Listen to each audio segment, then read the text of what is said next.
Estamos aqui com o Matheus Vieser, nosso convidado ilustre, cliente e amigo aqui do escritório de longa data. Matheus, muito bem-vindo. Espero que a gente consiga trocar uma ideia bacana contigo aí, pegar um pouco dessa tua experiência aí, dessa tua expertise no ramo de supermercados. Matheus, bom dia. A gente gostaria de saber de ti, então, já começando, gostaria que tu falasse para nós um pouquinho da história da Vieser. Muito obrigado pelo convite. Realmente de longa data, né? Alguns anos aí a gente tem essa parceria. Eu acho que cliente e advogado é um escritório em questão é bem importante para o varejo, como um todo, pelos riscos todos que a gente corre todo dia, né? É um volume grande de funcionários, a gente tem que ter esse controle. Então, contando um pouquinho da nossa história, eu acho que a gente começou pequeno, estamos com fechando 39 anos esse ano. Começou numa padaria com meu tio, hoje a gente está aí indo para a 11ª loja aí, em breve. Foi uma questão de muito trabalho, tanto dos nossos tios, né? São 4 sócios que fundaram o negócio e eles conseguiram fazer um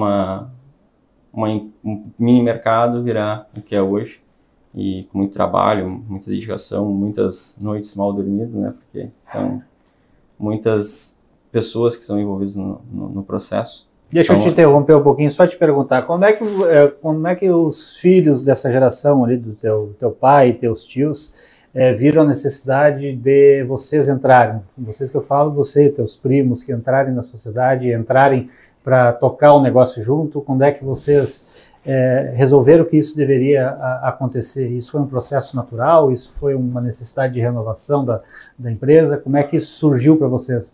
Desde novo, sempre eles queriam que a gente assumisse. Esse era o sonho dos tios e do meu pai, né? Que pelo menos um dos filhos de cada um assumisse o negócio e fizesse ele continuar crescendo. Então, desde pequeno a gente trabalha. Eu, desde os 12, trabalho na empresa. Saí um tempinho ali, fiquei um ano fora. Mas desde os 12 trabalho na empresa ali. Comecei no Hortifruti, digitando na balança ali nos domingos, que não podia funcionar. Naquela época, as convenções elas proibiam a abertura nos domingos. Com funcionário, tinha que ser só gente da família. Então, toda a família trabalhava numa loja. E aí, todos os filhos trabalhavam na loja. Então, cada um tinha uma operação, né? Eu trabalhava sempre no Horti naquela época. E aí por alguns anos a gente trabalhou assim. Aí depois, com 14, 15 anos, eu entrei no nosso CD de distribuição, comecei a fazer o básico lá, bater mercadoria, enfim. Os meus primos também foram crescendo e foram assumindo cada um posto diferente dentro da empresa, que era isso que eles sempre quiseram, né? Fazer com que a gente trabalhasse no negócio, entendesse lá da ponta como foi feito o negócio, para aí sim, mostrando a capacidade que tu conhece, tu tem conhecimento do negócio, poder um dia assumir o lugar deles, né? Que é o que a gente está começando agora a fazer. Vou fazer mais uma perguntinha para ele, já te passo aí. Vou te fazer uma pergunta e vou te jogar uma responsabilidade nas costas, vamos ver. Hoje, chegando mais perto dos cargos de direção, tu e teus primos, como é que vocês enxergam o peso da responsabilidade de assumir uma empresa de sucesso como a Vieser e Companhia Limitada, de uma empresa de 38 anos, e agora vocês estão chegando próximos dos cargos de direção, aos cargos com maior responsabilidade? Como é que tu vê isso e como é que vocês se preparam para o futuro? Bom, é uma responsabilidade, né? O peso pesa, pesa bastante, mas eles sempre nos ensinaram o trabalho. Então, a gente não tem medo de trabalhar, nunca tivemos, nenhum de nós.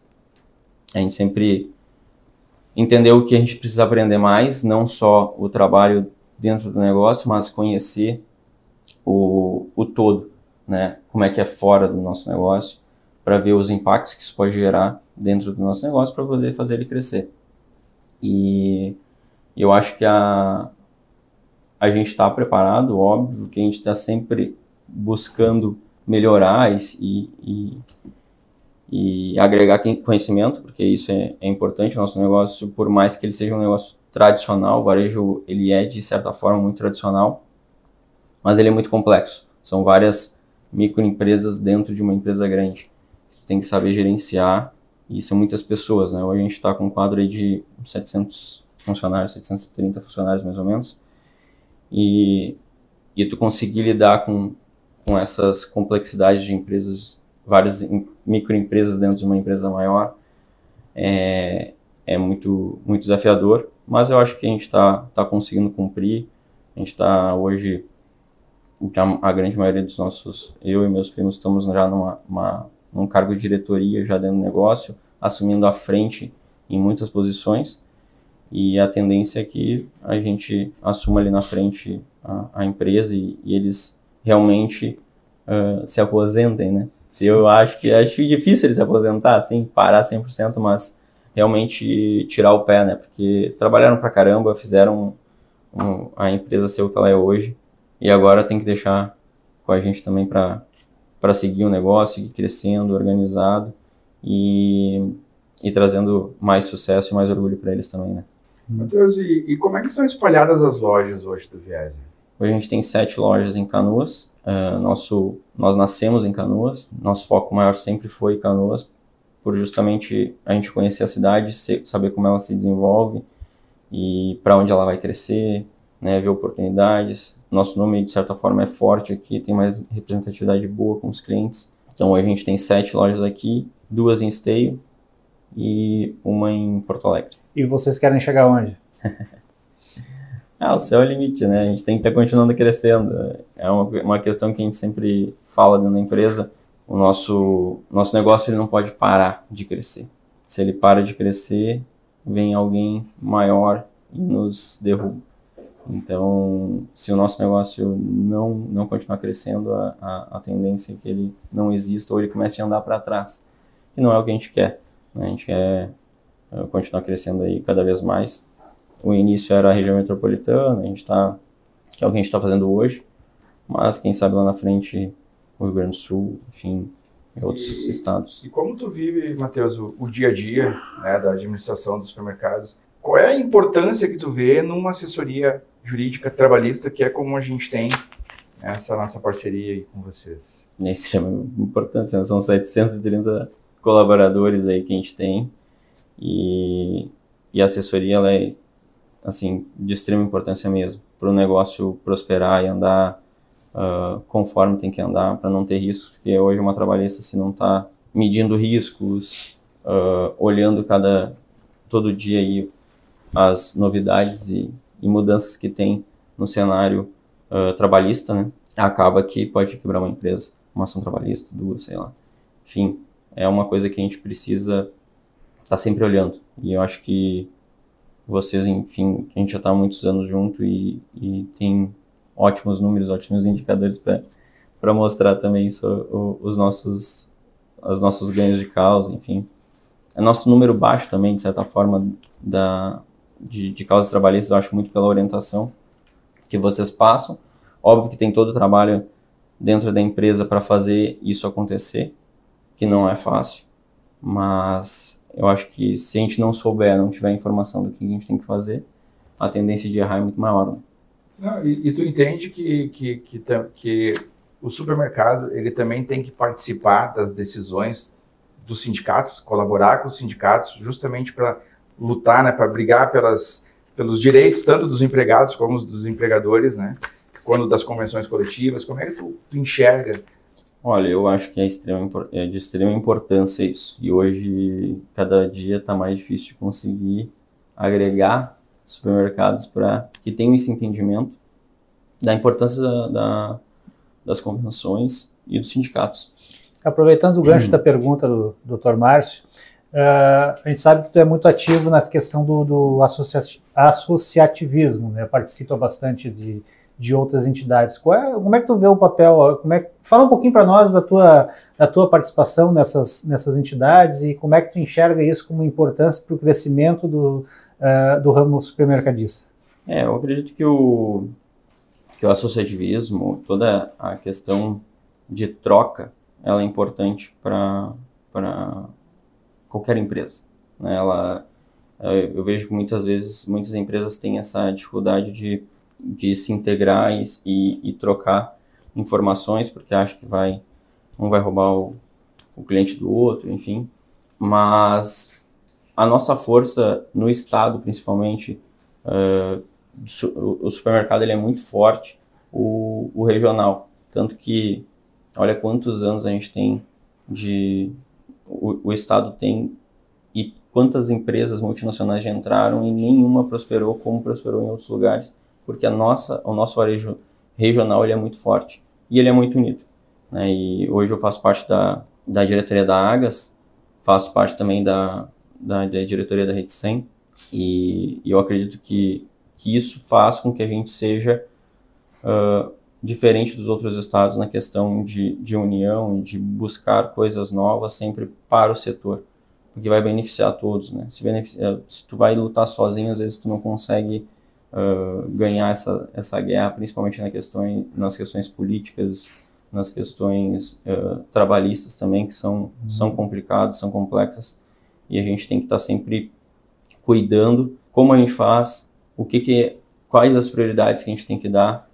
Às vezes tem empresas que estão muito mais avançadas no domínio dessas questões do que outras, e aí quando tu se une, tu consegue fazer essa troca e agregar junto, né? Fazer o crescimento de todos. Falando de futuro ainda, Matheus, como é que vocês enxergam hoje? Quais são e quais serão as maiores dificuldades do varejo? Você enxerga que seria a parte tributária, seria as questões políticas, seria a entrada de diversos atacados na região, seria a parte trabalhista? Como é que vocês veem e quais são os pontos de maior preocupação que vocês enxergam hoje? Os maiores desafios, né?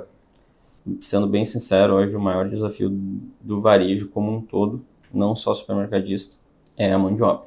E isso muito por questões trabalhistas, né? Esses regramentos, essas limitações, regras que são antigas e são completamente ultrapassadas, a nova geração não aceita e contesta muito e acaba desmotivando em ir num trabalho que não tem muitas glórias, né? Não é um YouTube, não é um TikTok que tu vai lá e faz um videozinho e tu fica famoso. É a realidade, que essa nova geração não está acostumada, e quando tu vai botar ela a cumprir regra, ela não aceita, muitas vezes, não quer, e se desmotiva muito rápido.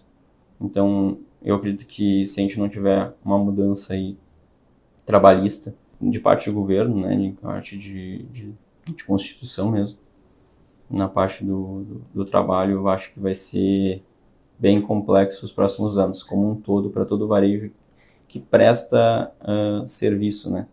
Não só os outros sentem também, mas eu acho que o que presta serviço, que tem atendimento, que tem a questão de horário de domingo a domingo, né? Ninguém gosta de trabalhar no domingo, né? Ninguém gosta de trabalhar fim de semana. E o nosso negócio, ele é um negócio que tem um valor realmente menor do que talvez um serviço que vai pagar de segunda a sexta. O valor é igual, mas um trabalha de segunda a sábado, outro trabalha de segunda a sexta. Então, as pessoas preferem trabalhar de segunda a sexta. Então, é complexo. A Rede Weser, atualmente, ela tem vagas em aberto? Está contratando pessoas? Quase uma loja em aberto. O que seria de número de vagas? Em torno de 60 vagas, 50, 60 vagas todo mês. É difícil tu fechar, assim. Deixa eu te passar uma batata quente. Nós aqui já nos posicionamos contra o projeto do fim da escala 6x1. A gente entende que não é o momento, precisa de uma discussão ampla com os empresários, isso não vai resolver o problema, pelo contrário, vai gerar outros transtornos. Então eu vou te passar essa bola, queria ouvir um pouquinho o que você acha sobre o fim da escala 6x1, é a favor, é contra, é viável para o varejo, não é viável? Eu sou contra qualquer coisa que tenha que ter um regramento vindo de âmbito político. Eu acho que qualquer coisa, hoje em dia a gente não vive mais numa época de escravidão, ou um pós-escravidão, que tu tinha toda a questão de adaptação, né, do meio empresarial, cultural, enfim. A gente já vive num ambiente que ele é bem regulado, ele é organizado, as empresas querem reter funcionários e fazem de tudo para reter funcionários porque elas precisam das pessoas, e tudo que tu tem depende de alguém dizendo o que tu tem que fazer ou não, ela limita e acaba trazendo problemas para nós e não para o governo, né? Então, acho que no meu entendimento, o que deveria prevalecer sempre seria uma convenção, um acordo de funcionário com a própria empresa. Para mim, essa é a melhor alternativa para qualquer negócio. O modelo mais liberal? O modelo mais liberal, com certeza, porque hoje em dia não tem mais essa necessidade. Tu vê pelo Uber que as pessoas preferem fazer Uber do que trabalhar num lugar onde ele tem uma carteira assinada, porque ele pode fazer o horário que ele quer, ele tem a liberdade de escolher se ele quer trabalhar ou não, né? Então, onde tu consegue negociar isso diretamente, e aí tu respeita as limitações de cada indivíduo, né? E tanto o colaborador quanto a empresa, isso fica muito mais justo, né? Do que tu tratar todas as pessoas iguais, porque tratamento igual normalmente piora a relação com qualquer pessoa, porque ninguém é igual. E o que a Rede Vieser ela investe ou costuma fazer para manter os funcionários, para diminuir o turnover?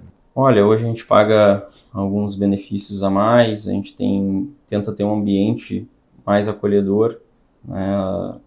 O tratamento com os nossos funcionários, a gente até fizemos agora uma pesquisa de clima para ver como é que estava recentemente, acho que faz um mês mais ou menos. Praticamente, sei lá, 90% acho dos funcionários responderam a pesquisa. E ficou bem claro que a gente tem um bom ambiente de trabalho, né? Tem algumas questões que às vezes a gente não enxerga, que a gente tá alterando também.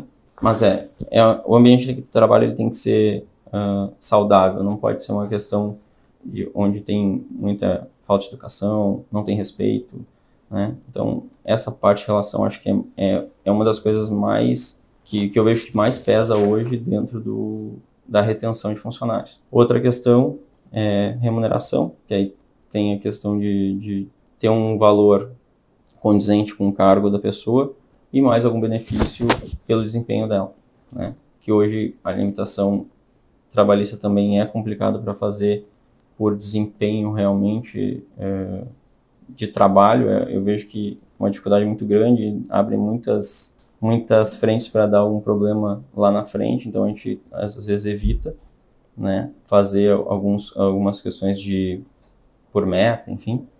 A gente dá uma remuneração, dá um prêmio por assiduidade, por ir trabalhar, né, todos os dias.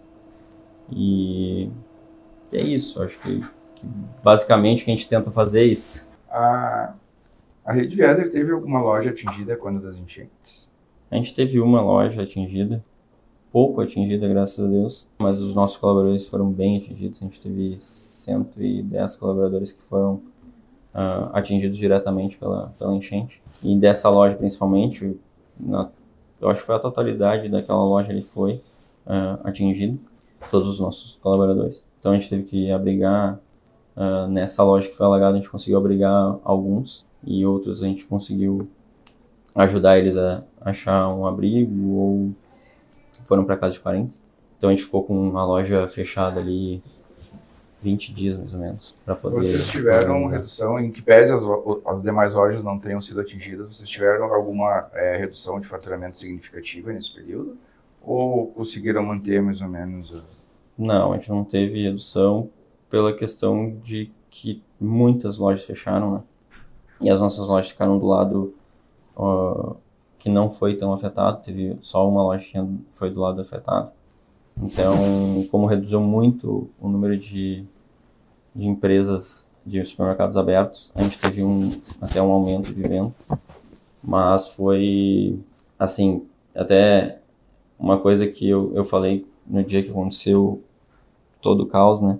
Eu chamei todas as lideranças da empresa, enfim, e falei com todo mundo dizendo que a gente tinha que dar um jeito das pessoas estarem trabalhando, né? Falar para todo mundo saber que a gente não estava ali só para vender. O principal era abastecimento do básico para as pessoas que não tinham mais nada. Então a gente tinha que estar aberto e assim foi bem legal porque todos os nossos funcionários engajaram demais nessa causa. A gente ajudou muita gente também, né? Em contrapartida disso, grande parte do investimento de aumento que a gente teve de venda, a gente investiu também em doações, em ações. Eu tive envolvido diretamente no abastecimento de muita gente ali. A gente centralizou muita coisa vinda de outros estados também, e outras cidades para cá, junto com o CDL, né, com a Six ali, que foram parceiros grandes aí nessa ajuda. Porque ali nesse momento a gente vê que o Estado estava completamente mão amarrada, não sabia para onde correr, e quem fez realmente as coisas andarem foi o empresário, foi as pessoas que estavam ali para ajudar. Foi sim, difícil, né? Foi um ano desafiador, mas da mesma forma deu para ver a união que e surpreendeu, né, a maneira como os gaúchos, né, lidaram, né, com toda essa situação, né? Todo mundo dizia, né, se acontecer uma tragédia no Brasil, as pessoas vão roubar, vão se matar, né? E não, pelo contrário, né? Houve uma união e foi bacana, né? Foi bacana. Surpreendente, né? Realmente foi muito, muito bacana. Assim. Até eu queria voltar um pouquinho nessa questão da falta de mão de obra, que tu comentou. Hoje, se fosse dar um conselho para o pessoal que está entrando no mercado de trabalho, essa gurizada nova que está vindo aí, o que tu enxerga como a profissão do futuro dentro do varejo? É o açougueiro? É o gerente de loja? O que vai faltar? Assim, se pudesse dar um conselho, invista em informação em... Vai, difícil, porque tudo falta. Né?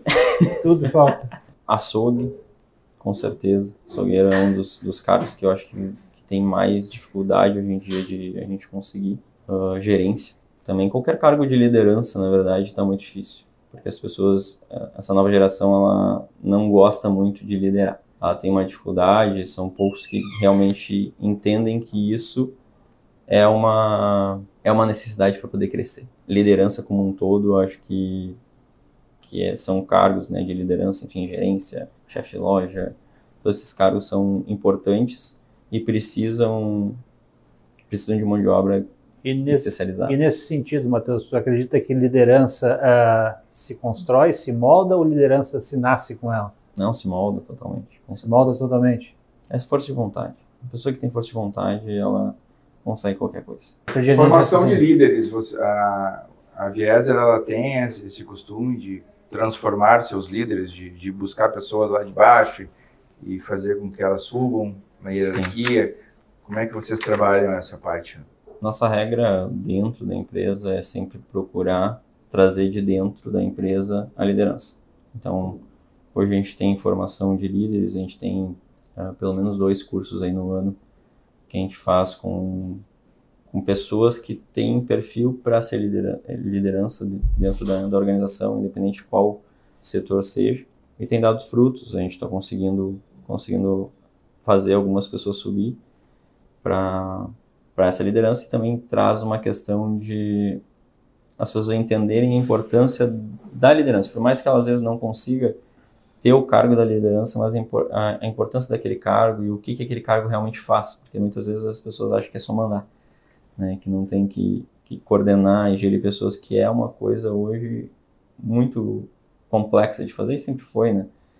E tu entender a importância e a dificuldade disso hoje em dia traz um ambiente mais tranquilo, de certa forma, porque aí os liderados entendem que aquela pessoa não está ali para competir ou para fazer algo que desmotive ela, e sim que ela quer o bem dela e da empresa junto, né? Que são coisas que tem que andar junto. Eu queria fazer uma análise do tempo que o Vieser começou, claro, não participou desse início lá, né? Não era nem nascido, mas vou pegar aqui de 15, 20 anos para trás para o cenário que nós temos hoje.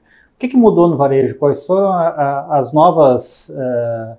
novos desafios que o supermercadista teve que enfrentar, e como é que vocês enxergam que vai ser daqui para frente? Olha, a empresa, o varejo como um todo mudou muito nos últimos...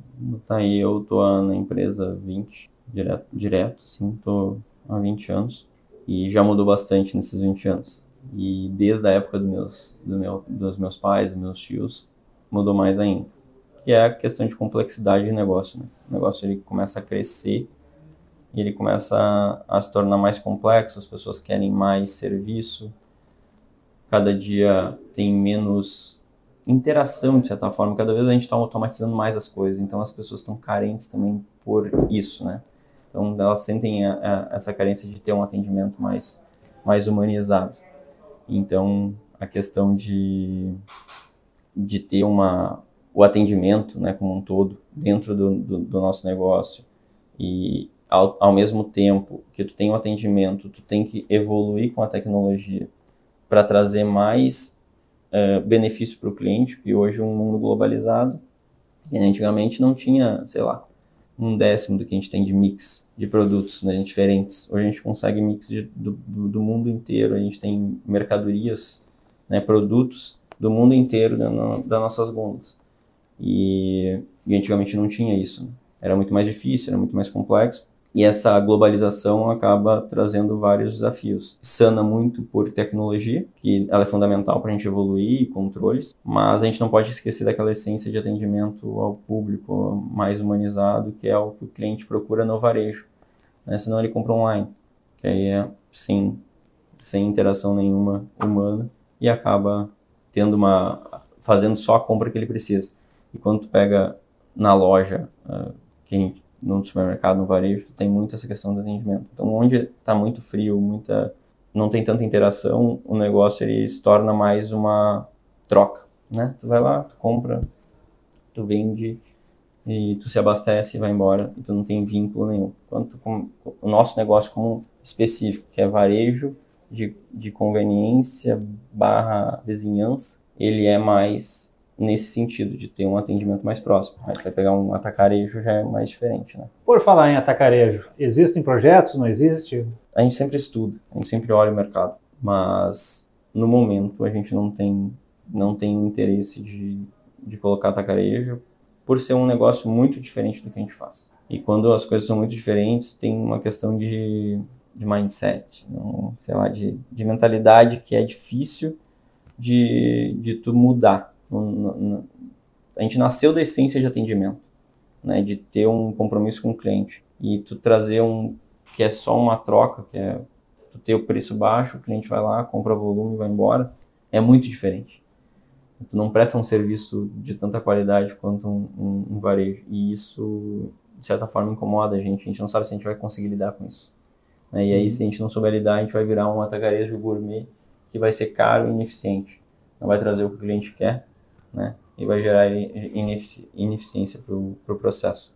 Então, num primeiro momento, a gente não tem essa ideia. Aproveitando esse gancho também, Matheus, falou muito da questão personalizada, do atendimento do cliente. Acredita que o número de vendas online ela vai aumentar no futuro, ela vai permanecer onde está, justamente por causa dessa troca que se tem diretamente com o cliente? Como é que tu enxerga isso? É um investimento na empresa, vendas online, ou ainda vão primar pela questão do atendimento personalizado, do cliente que está lá no dia a dia? Eu acredito que o e-commerce vai aumentar bastante ainda a venda. Ainda tem algumas limitações logísticas grandes dentro do Brasil como um todo. Ela é cara hoje, e isso acaba fazendo com que o processo de e-commerce ele seja muito... Ele é para ser um processo sem atrito com o cliente, mas ele se torna um processo com muito atrito porque a gente tem muita ineficiência operacional dentro de todo esse processo. No futuro, acredito que não vai ter, por várias tecnologias que a gente até viu esse ano dentro da NRF, que é uma feira de varejo. Já tem outras soluções que estão acontecendo fora do Brasil, que tu não tem tanto atrito, tu consegue ressanar várias questões de atrito dentro de todo o processo. Eu não vejo como o nosso negócio desapareceu, isso já foi falado até em muitas feiras, enfim, específicas de varejo, que o varejo vai desaparecer quando o e-commerce começou a funcionar lá fora. E hoje todo mundo tem o entendimento que ele nunca vai desaparecer por causa da interação. Só que a questão de abastecimento básico, feijão, arroz, coisas que tu consegue comprar por mês, eu acredito que vai começar a migrar no futuro tudo para o e-commerce. Onde tu vai ter uma venda recorrente, ali tu vai saber, tu vai montar teu carrinho e tu vai dizer que tu compra aquele mix de produtos todo mês. E isso tu vai receber na tua casa sem atrito. Mas tu quer fazer um churrasco na tua casa, quer fazer uma janta especial naquela noite, e isso tu vai ir até o varejo e tu vai fazer essa compra, porque é uma questão de tu vai fazer um momento diferente na tua casa. Então isso eu não vejo como desaparecer. Vai ser um concorrente no futuro. Hoje eu acredito que ainda é pouco, ele não é muito expressivo, mas no futuro aí vai ser mais um concorrente para o nosso negócio, mas a gente também está nesse negócio, né? Então a gente também está evoluindo junto e tendo essa alternativa para o cliente. Depois dessa aula que nos deu de varejo, de questão de operações, a gente aprende muito com vocês, a gente sempre falou isso.